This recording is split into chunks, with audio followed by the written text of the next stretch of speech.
Bonsoir à vous tous.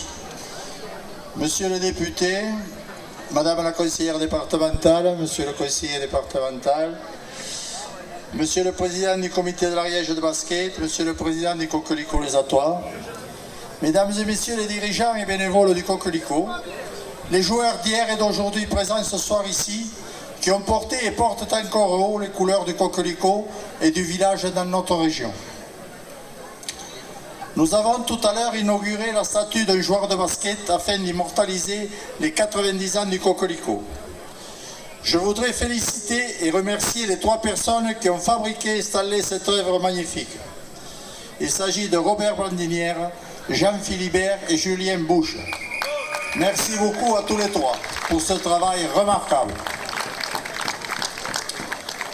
Le Coquelicot, fondé en 1922, et dédié à cette période au tir et à la gymnastique, va se voir intégrer une section basket en 1935, grâce à Jean Merlet, instituteur à l'ESAT.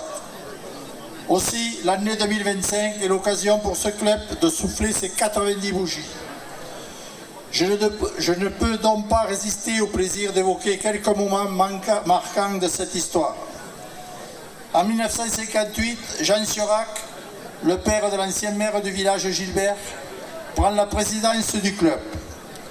Sous son impulsion, le Coquelicot se structure avec une équipe senior 2, des équipes juniors, cadets et minimes. En 1960, le président recrute André Boyer, joueur international universitaire. Dès ce moment-là, le club progresse inexorablement. En 1962, l'équipe senior se qualifie pour les 8e de finale de la Coupe de France à Denain, qui était à cette époque un club d'élite au niveau national. Dans les années 60, l'ESAT est le seul club de ce niveau à ne pas disposer d'une salle. Les rencontres se déroulent à l'extérieur, derrière la mairie, là où vous êtes, dans l'ancienne cour bitumée de l'école élémentaire. Les salles de classe étaient utilisées en guise de vestiaire et il n'y avait pas de douche. Dans ces conditions, les équipes adverses avaient beaucoup de mal à venir décrocher une victoire à l'ESAT. Le Coquelicot, le collège, après le décès du maire Jean Prado en 1968, Roger Monero lui succède à la tête du conseil municipal. Les membres de la commission des travaux, composés à l'époque de François Rosès, adjoint au maire, Marcel Philibert, Georges Pédusseau, Gérard Lanaspez, André Nouziès et moi-même décident alors de construire une salle.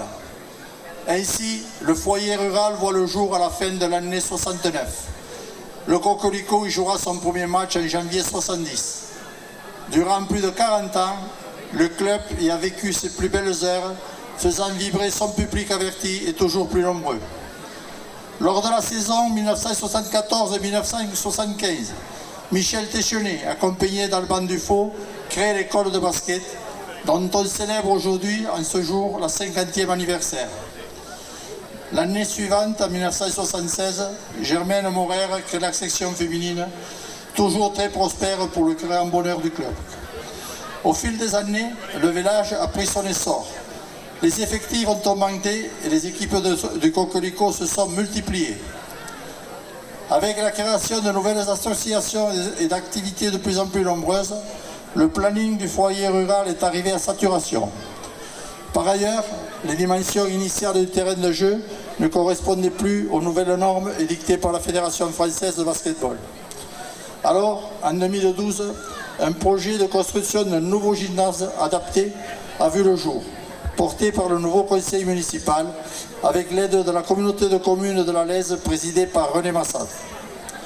Le montage financier a pu être possible grâce au soutien de la région Midi-Pyrénées, du conseil départemental de l'Ariège, du Centre national de sport appuyé par la Fédération française de basketball, l'État et l'Europe.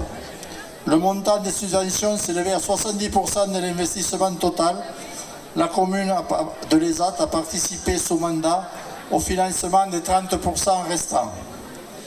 Une fois de plus, je voudrais remercier tous les acteurs qui ont permis sa construction. Le Conseil général, le Conseil départemental de l'Ariège, l'Europe, l'État, le CNDS, qui ont financé en grande partie la construction. Cette salle, enfin réalisée et inaugurée en avril 2015, a été baptisée du nom de Georges Pédousseau, qui fut un joueur des premières équipes du Coquelicot, puis un dirigeant infatigable durant plusieurs décennies.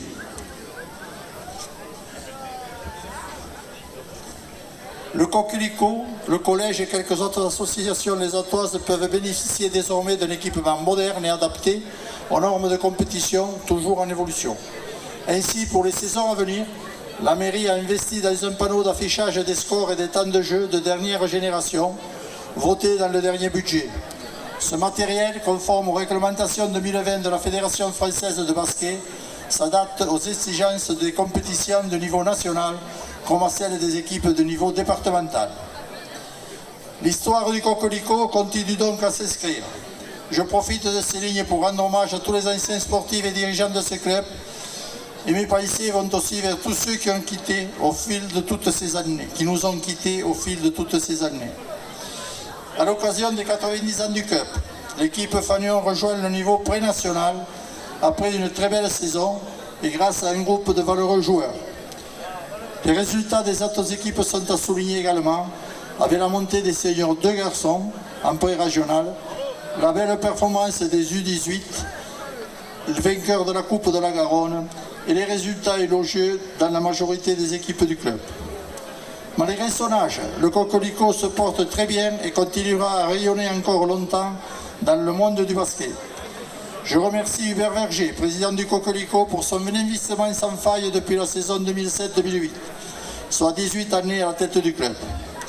Merci également à Jean Faure, président de l'école de basket, 2 fois labellisé par la Fédération française et qui fête également ses 50 ans d'existence. Je n'oublierai pas les nombreux éducateurs et dirigeants qui produisent un travail formidable et transmettent aux jeunes les valeurs de ce sport. Mes félicitations vont également à toutes les joueuses et joueurs qui défendent les couleurs du Coquelicot. Pour terminer, j'adresse une mention spéciale à Carmen, Jean-Louis et à tous ceux qui travaillent dans l'ombre afin que leur club continue à vivre et à perdurer dans le temps.